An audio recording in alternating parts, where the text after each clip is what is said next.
High বন্ধুরা, সবাই কেমন আছো? আশা করি সবাই ভালো আছো। আমি শামসুদ্দিন, সবাইকে এসআরএম অ্যাডভান্স এডুকেশন চ্যানেলে স্বাগত। যারা 2025 সালে উচ্চ মাধ্যমিক পাশ করেছো বা যারা মাধ্যমিক পাশ করেছো, সকলে অনেক স্বপ্ন, কিন্তু স্বপ্ন পূরণের পথে আর্থিক সমস্যা বাধা হয়ে দাঁড়ায়। সেজন্য পশ্চিমবঙ্গ সরকার বেশ কিছু প্রকল্প রূপায়ণ করেছে যাতে তোমাদের স্বপ্নটা ঠিকমতো পূরণ হয়। তো তার মধ্যে কিছু জনপ্রিয় প্রকল্প আমি তুলে ধরবো তোমাদের সুবিধার্থে। চলো জেনে নেওয়া যাক সেই প্রকল্পগুলো কি। প্রথমত আসি Swami Vivekananda merit cum means scholarship, যেটা রাজ্য সরকারের খুবই জনপ্রিয় ও এটা খুব বেশি পরিমাণে ছাত্রছাত্রী আবেদন করে আর তারা প্রত্যেকেই টাকা পায়। তো এইটা সম্বন্ধে আজ আমি আলোচনা করব, কি ক্রাইটেরিয়া আছে, কারা যোগ্য, সব কিছু আলোচনা করব। তো প্রথমে বলি, এটা তারাই আবেদন করতে পারবে যাদের উচ্চ মাধ্যমিকে বা মাধ্যমিকে 60% উপরে নাম্বার পেয়েছে, তারাই এই ফর্ম ফিল আপের জন্য যোগ্য। এছাড়া আরও কিছু ক্রাইটেরিয়া আছে, সেগুলো আমি বলছি। আবেদনকারীকে পশ্চিমবঙ্গের বাসিন্দা হতে হবে বা পশ্চিমবঙ্গের কোনো ইনস্টিটিউশনে ভর্তি হতে হবে। অনেকে কি হয়, উচ্চ মাধ্যমিক পাশের পরে অন্য স্টেটে গিয়ে অন্য কোনো ইনস্টিটিউশনে ভর্তি হয়, তো সেহেতু তারা এই স্কলারশিপ আবেদন করতে পারবে না বা আবেদনের জন্য যোগ্য নয়। আশা করি তোমরা বুঝতে পেরেছ। এই ফর্মটা ফিল আপের জন্যে পারিবারিক বার্ষিক আয় 2.5 লক্ষ নিচে হতে হবে, তাহলে আবেদনটা করা যাবে। এছাড়া অন্যান্য কোনো সরকারি স্কলারশিপের সুবিধাভোগী হওয়া চলবে না। অন্য কোনো সরকারি স্কলারশিপ যদি আবেদন করে থাকেন তাহলে এটা আবেদন করা যাবে না। এই স্কলারশিপের কত টাকা পাওয়া যায় সেটা এখন বলবো। এই স্কলারশিপ ফর্ম ফিল আপ করলে তোমরা 12,000 থেকে 96,000 পর্যন্ত টাকা পেতে পারো। মানে 12 থেকে 95,000 কেমন করে পাওয়া যায় সেটাই কনফিউশন। ঠিক আছে, বলছি আমি কি, এটা কোর্সের ভিত্তিতে এই টাকাটা ডিভাইড করা হয়। যেমন যারা আর্টসে ভর্তি হবে উচ্চ মাধ্যমিক পাশে পড়ে, আর্টসে ভর্তি হলে তারা 12,000 টাকা পাবে, মানে মাসিক 1,000 টাকা করে।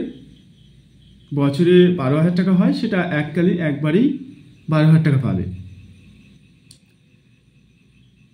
আর যারা বিএসসি বা সায়েন্স নিয়ে ভর্তি হবে তারা বছরে একবারই 18,000 টাকা পাবে। যারা এমএ কোর্স করবে আর্টস নিয়ে তারা 24,000 টাকা পাবে। যারা বিএসসি বা সায়েন্স নিয়ে এমএ করবে তারা 30,000 টাকা পাবে।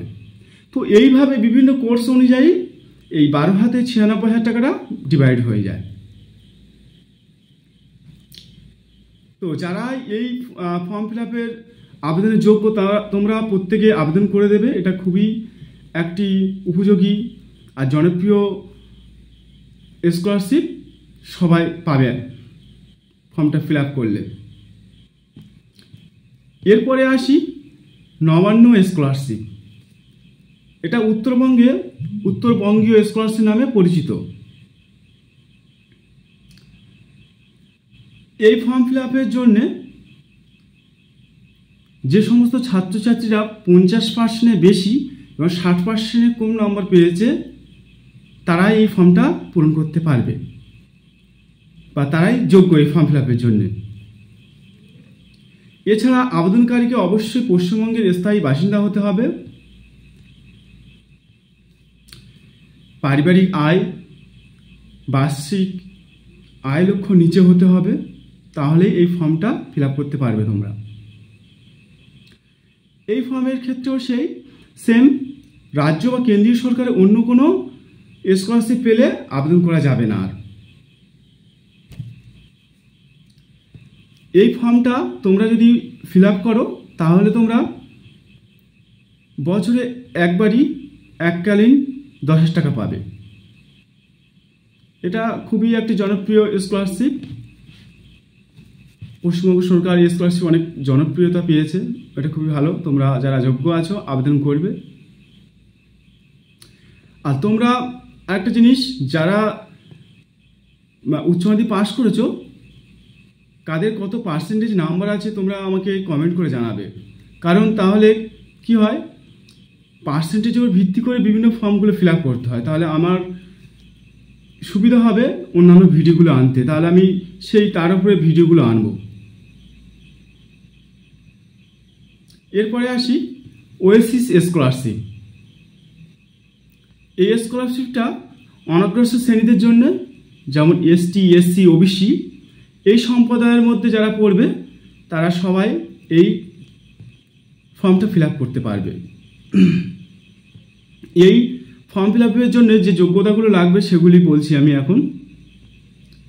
আবেদনকারীকে পশ্চিমবঙ্গের স্থায়ী বাসিন্দা হতে হবে ও এসটি, এসসি, ওবিসি সম্প্রদায় অন্তর্ভুক্ত হলেই তারা এই ফর্মটা ফিল আপ করতে পারবে।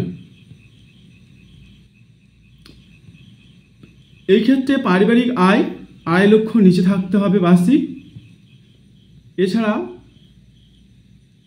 এই কোর্সে ভর্তি হলে যারা কলেজে ভর্তি হবে, যদি হোস্টেলার হয় তাহলে 12,000 টাকা পাবে এককালীন বছরে।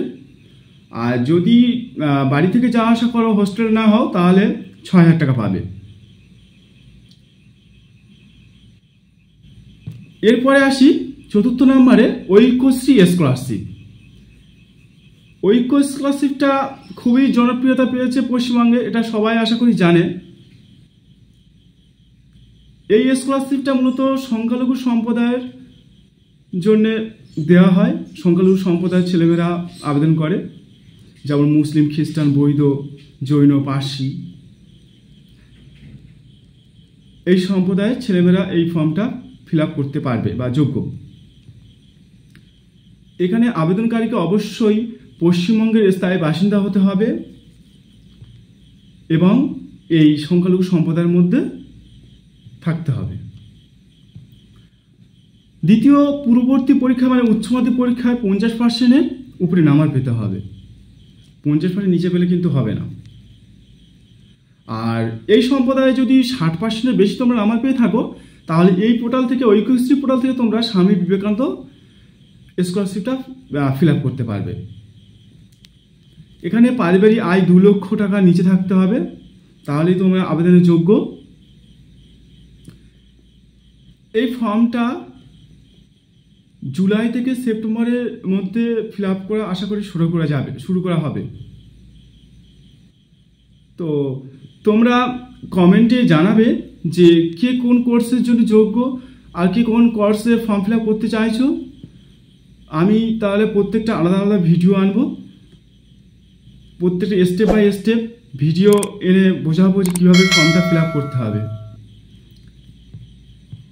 এরপরে লাস্ট যেটা একটা ফর্ম আছে, স্কলারশিপ আছে, সেটা হলো এনএসপি। এটা সেন্ট্রাল দ্বারা পরিচালিত ন্যাশনাল স্কলারশিপ পোর্টাল। এটা বার্ষিক একটা টাকা দেওয়া হয়, অনেকটা বেশি টাকা দেওয়া হয়। তো তোমরা যারা যদি কেউ এনএসপি ফর্ম ফিল আপ করতে চাও তাহলে আমাকে কমেন্টে জানাবে, তাহলে আমি এনএসপি সম্বন্ধে ডিটেলস ভিডিও আনবো। তো আজকের রাজ্য সরকারের এই 4টে স্কলারশিপ সম্বন্ধে আমি আলোচনা করলাম। অফিসিয়াল নোটিফিকেশান আসবে যখন, কবে থেকে date form fill up start হবে, তখন আমি ভিডিও এনে তোমাদের সাথে শেয়ার করব। তোমাদের যদি ভিডিওটা ভালো লাগে লাইক ও শেয়ার করবে বন্ধুদের কাছে, সাবস্ক্রাইব করবে, বেল আইকনটা ক্লিক করে রাখবে, তাহলে পরবর্তী ভিডিও আনলে তোমরা উপকৃত হবে। থ্যাংক ইউ, ধন্যবাদ, সবাই ভালো থাকবে। আজ এ পর্যন্ত।